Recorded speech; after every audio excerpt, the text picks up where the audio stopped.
Hello friends, कैसे हैं आप सभी। उम्मीद है आप सभी अच्छे होंगे। आज हम हिंदी की थ्योरी क्लास 3 देखेंगे और इसमें हम पढ़ेंगे अल्पप्राण, महाप्राण, अघोष और सघोष। इसके पहले हमने व्यंजन वाली क्लास की हुई थी, उसमें से हमारा ये 2 बच गया था, अल्पप्राण और महाप्राण, और अघोष और सघोष।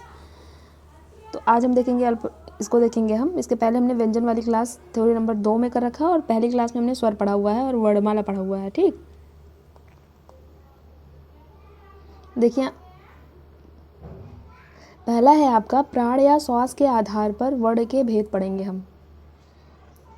प्राण प्राण मीन्स होता है आपके वायु होता है, एक मीन्स वायु या हवा होता है, या श्वास के आधार पर वर्ण के भेद पढ़ेंगे हम। पहला देखिए, उच्चारण करते समय जब फेफड़े पर दबाव पड़ता है तो वायु या प्राण निकलती है। जब आप उच्चारण करते हैं तो आपके फेफड़े पर दबाव पड़ता है तो वहाँ से एक वायु निकलती है, हवा निकलती है। तो प्रत्येक वर्ण के उच्चारण में एक समान वायु की आवश्यकता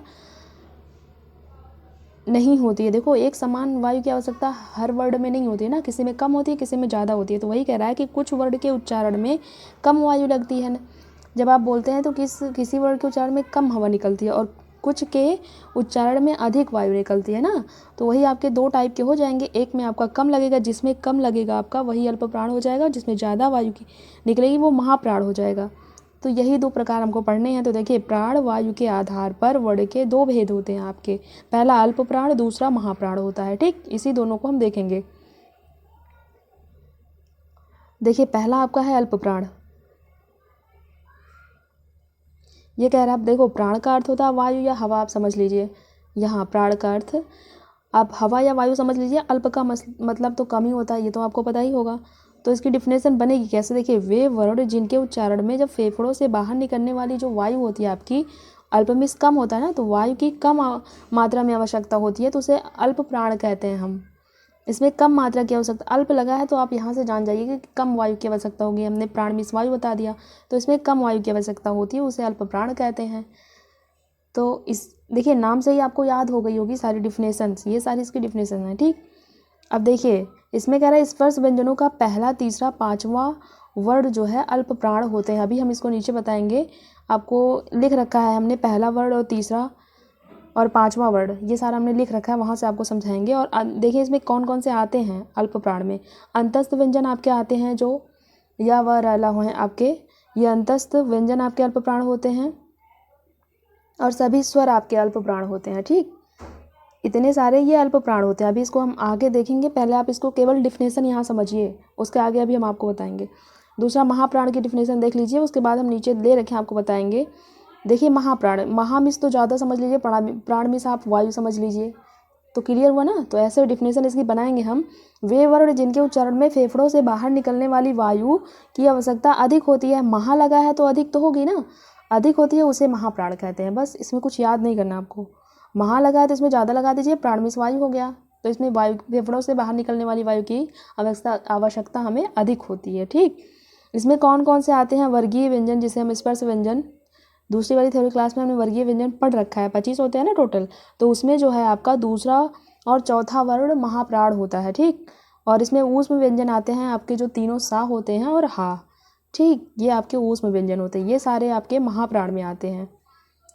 अब देखिए हम आपको बताएंगे, यहाँ देखिए हमने ले रखा है,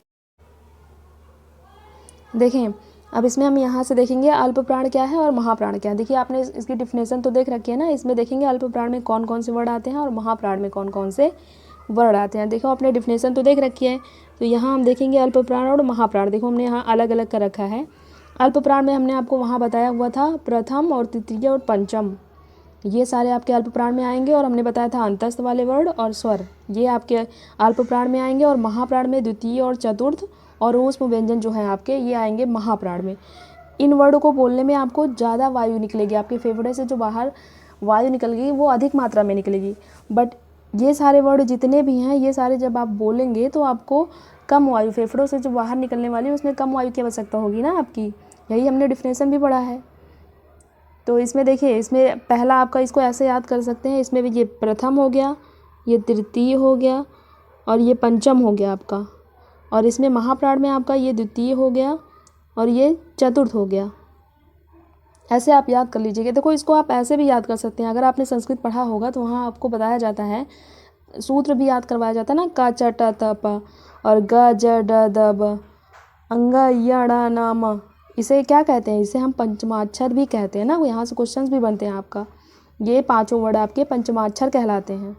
और इसमें देखो देखो इसमें ख छ ठ थ प और ये घ झ ढ ध भ, ठीक, ये सारे आपके ये महाप्राण में आएंगे, ये अल्प प्राण में आएंगे। मेरा मतलब यही था, वहाँ हमने आपको लिखवाया हुआ था ना कि जो है प्रथम तृतीय पंचम वर्ग जो है आपके अल्प प्राण में आते हैं, अंतस्थ व्यंजन आपके अल्प प्राण में आते हैं और स्वर आपके अंतस्थ वो अल्प प्राण में आते हैं।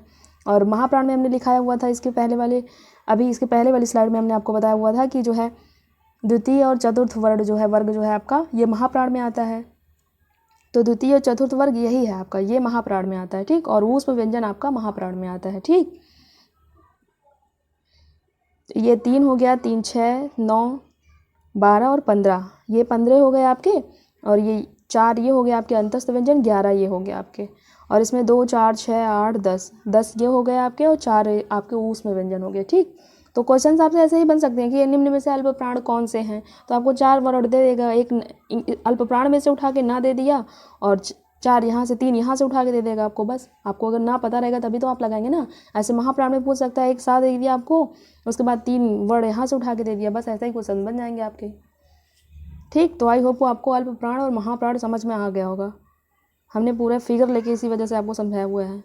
और दूसरा पार्ट जो है आपका, अब हम देखेंगे इसका घोष और अघोष का देखेंगे ना, अघोष और सघोष देखेंगे। देखिए इसमें घोष में क्या होता है, ये नाद होता है, इसका मतलब गूंज होता है, इसका मतलब झंकार होता है, इसका मतलब कंपन होता है, ठीक। के आधार पर वर्ण के भेद, ये सब सारे वर्ड एक हैं, के आधार पर वर्ण के भेद देखेंगे। इसमें देखिए क्या कह रहा है, जब फेफड़ों से निकलने वाली वायु स्वर तंत्रियाँ क्या होती हैं, हमने आपको बताया हुआ है दूसरी वाली थ्योरी क्लास में, फिगर आपको दिखा रखा है वहाँ पे।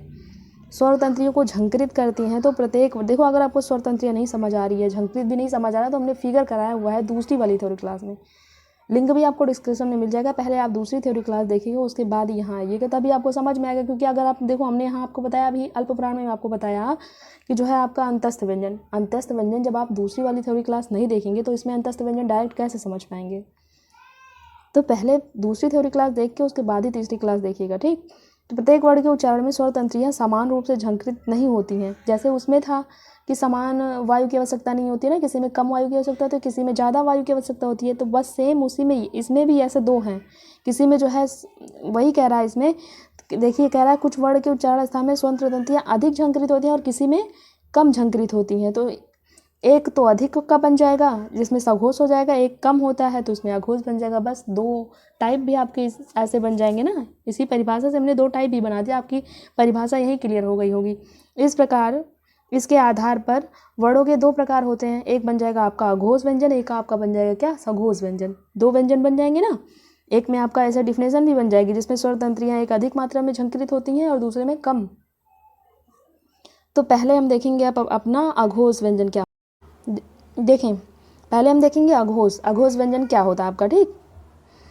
देखिए पहले आप डेफिनेशन देखिएगा, उसके बाद जो इसका एग्जाम्पल है उसको हम अभी फिगर में बताएंगे, तो आपको वहाँ से ज़्यादा क्लियर होगा। बस यहाँ देख लीजिएगा कि क्या क्या आता है इसमें, ठीक। तो वे वर्ण जिनके उच्चारण में स्वर तंत्रियाँ जो है आपकी कम झंकृत होती हैं उन्हें अघोष कहते हैं ना। अघोष लिख रखा है, दूसरे बारे में क्या रहेगा, सघोष रहेगा। सघोष सामिस हो जाएगा ज़्यादा, आमिस हो जाएगा आपका कम। तो ये डिफिनेशन बन जाएगी। इसके पहले ही हमने आपको जो है ये अघोष की डिफिनेशन क्लियर करा दिया, अगर आपने वहाँ से देखा होगा तो। वे वर्ड जिनके उच्चारण में स्वर तंत्रियाँ आपकी कम झंकृत होती हैं उन्हें अघोष कहते हैं, ठीक। इसमें कौन कौन से वर्ड आएंगे, देखिए स्पर्श व्यंजनों का प्रथम और द्वितीय वर्ण जो है आपका ये अघोष होता है। जो स्पर्श व्यंजन आपके 25 होते हैं उसमें प्रथम का च ट त प ये प्रथम हो जाएगा, और द्वितीय आपका का के बाद खा आता है ना, तो खा वाली पूरी लाइन आपकी ये सारे अघोष हो जाएंगे। और इसमें केवल 3 सा ही अघोष होंगे, 3 सा आपके ये अघोष हो जाएंगे, ठीक। अब देखिए इसके बाद हम सघोष देख लेंगे, उसके बाद फिगर में देखेंगे ना, सारे आपके क्लियर होंगे। यहाँ देखिए सघोष आपका क्या होता है, वे वर्ण जिनके उच्चारण में स्वर तंत्रियाँ जो है आपकी अधिक झंकृत होती हैं उन्हें सघोष कहते हैं। इसमें अधिक झंकृत होंगी, इसमें सा लगा है, उसमें आ लगा था, उसमें कम झंकृत होगी। बस डिफिनेशन में इतना ही अंतर है आपका, एक में कम है एक में ज़्यादा है। अब इसमें कौन कौन सा आएगा ये देखिए, स्पर्श व्यंजनों का तृतीय जो वर्ग होगा आपका गा वाला जो है ना, वो वाला वर्ग और चतुर्थ और पंचम वर्ग सघोष होता है, और इसमें य र ल व और हा ये सारे सघोष होते हैं, और सभी स्वर आपके सघोष होते हैं। ठीक, अब देखिए फिगर के माध्यम से समझेंगे तो ज़्यादा क्लियर होगा। ओनली यहाँ डिफिनेशन आप क्लियर करिएगा बस। यहाँ से हम देखेंगे, देखिए अघोष व्यंजन और सघोष व्यंजन। देखिए रुक जाइए, देखिए ये अघोष व्यंजन हो गया, ये सघोष व्यंजन हो गया। डिफिनेशन तो आपको क्लियर है ना। अघोष में आपको क्या था, झंकृत कम करती है, और सघोष में ज़्यादा झंकृत करती है स्वर। ठीक, क्लियर हो रहा है।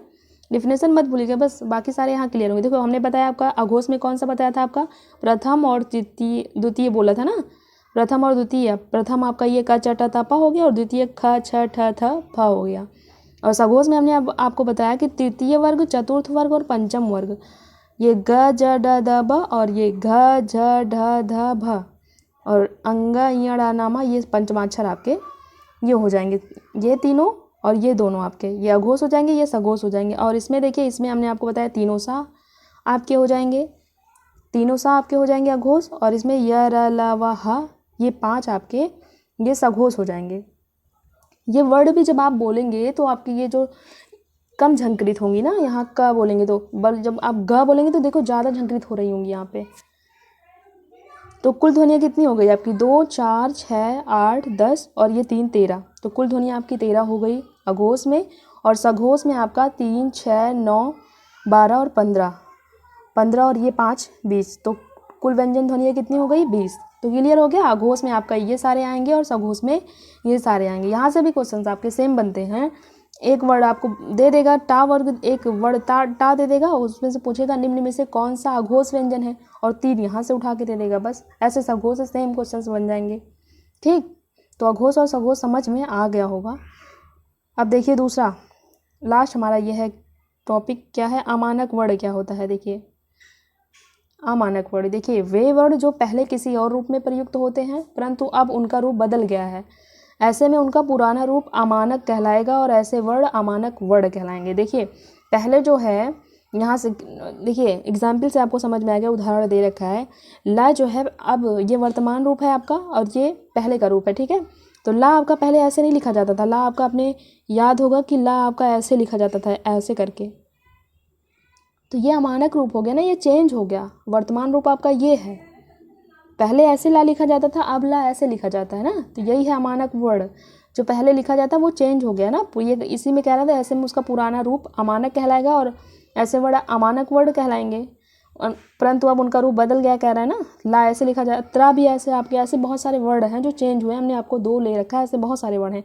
त्रा जो है आपका ऐसे लिखा जाता है वर्तमान रूप में, पहले आपका त्रा जो है ऐसे लिखा जाता था, ऐसे करके लिखा जाता था, फिर ऐसे करके लिखा जाता ना, ऐसे कैसे लिखा जाता था। अब बट अब आप दूसरी तरह ना, अंतर है, थोड़ा ही अंतर है बट चेंज है। तो यही आपका अमानक वर्ण होता है। अब देखिए एक लास्ट टॉपिक क्या है, हिंदी में वर्णों का स्थान। यहाँ से भी क्वेश्चन बनते हैं। देखिए हिंदी वर्णमाला में वर्णों का स्थान आप जानते होंगे कि छोटा आ से स्टार्ट होता है, आ छोटा बड़ा छोटी बड़ी ऐसे स्टार्ट होता है ना, बट ये रियल में नहीं है वर्णमाला में स्थान। यहाँ से जब क्वेश्चंस बनते हैं आपके, तो पहला वर्ण जो है, अब ऐसा नहीं कोई पूछेगा तो आप यहाँ से अन से बताने लग जाएंगे, अन, और यहाँ से अनुस्वार से बताने और अनुनासिक से बताने लग जाएंगे। ऐसा नहीं है, रियल में तो वैसे ही होता है, लेकिन जब आपके क्वेश्चंस बनते हैं ऐसे हिंदी में वर्णों का स्थान जो होता है वो ये होता है। पहले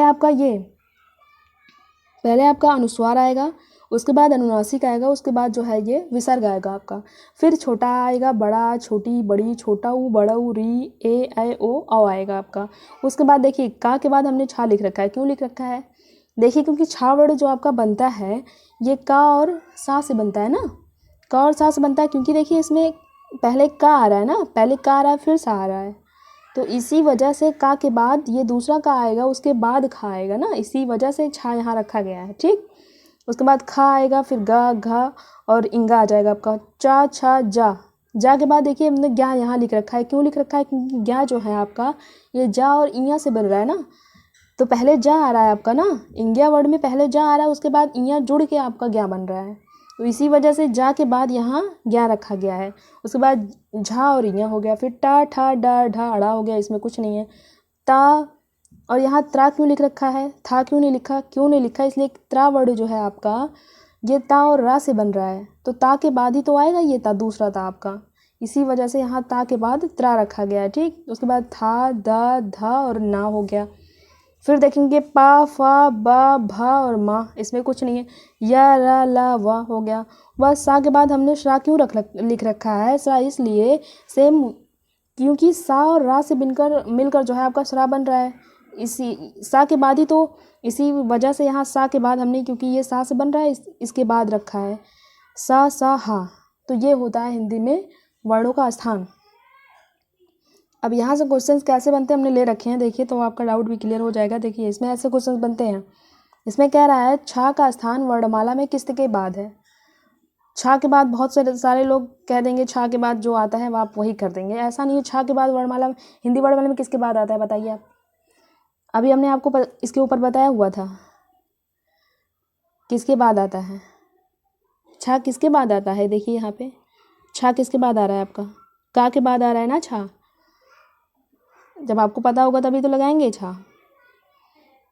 जब उसको देख रहेंगे तभी तो लगा पाएंगे ना, नहीं तो आप इसमें से का कभी लगाएंगे? छा के बाद जो है वर्णमाला में कभी नहीं लगाएंगे। तो यहाँ पहला ऑप्शन सी राइट आंसर होगा। का के बाद जो है आपका छा आता है वर्णमाला में, ठीक। पहला ऑप्शन आपका राइट आंसर होगा। ऐसे ही दूसरा क्वेश्चन बना है, बस 2 ही क्वेश्चन हैं। दूसरा कह रहा है दिए गए शब्दों को जो है वर्णमाला के अनुसार व्यवस्थित करना है। वर्णमाला के अनुसार व्यवस्थित करना है। वर्णमाला ऐसे मत समझिएगा कि छोटा बड़ा, छोटी बड़ी, ऐसे उसके अकॉर्डिंग बनाएंगे तो वर्ड ही नहीं बनेगा आपका। तो वर्णमाला के अनुसार बताना है, जैसे हमने आपको बताया हुआ है वैसे ही। तो पहले कौन सा आएगा इसमें से? पहले हमने आपको क्या बताया हुआ था? पहले क्या आया हुआ था आपका?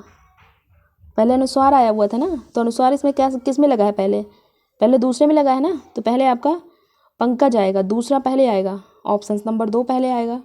उसके बाद क्या आएगा? उसके बाद जो है कुछ नहीं दिख रहा है आपको, ए की मात्रा है, ऊ की मात्रा है, आ आएगा उसके बाद ना। उसके बाद पहला आएगा आपका पवन आएगा। उसके बाद क्या आएगा? पहले ऊ आएगा कि पहले ए आएगा? पहले ऊ आएगा ना।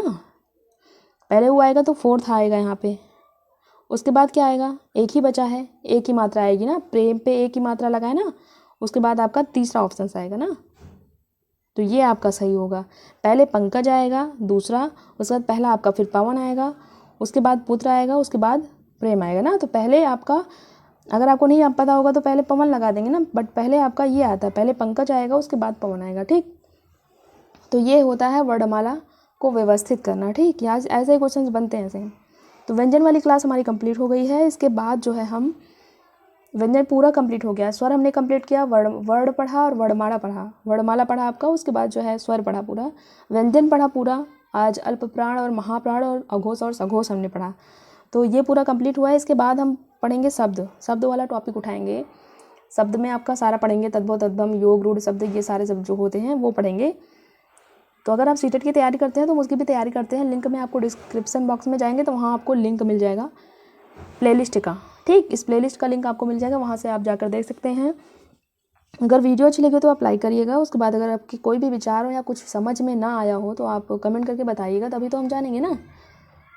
ओके। और उसके बाद वीडियो को सब्सक्राइब करिएगा, बेल आइकन को ज़रूर प्रेस करिए ताकि आपको नेक्स्ट वीडियो का नोटिफिकेशन भी मिल जाए, ठीक।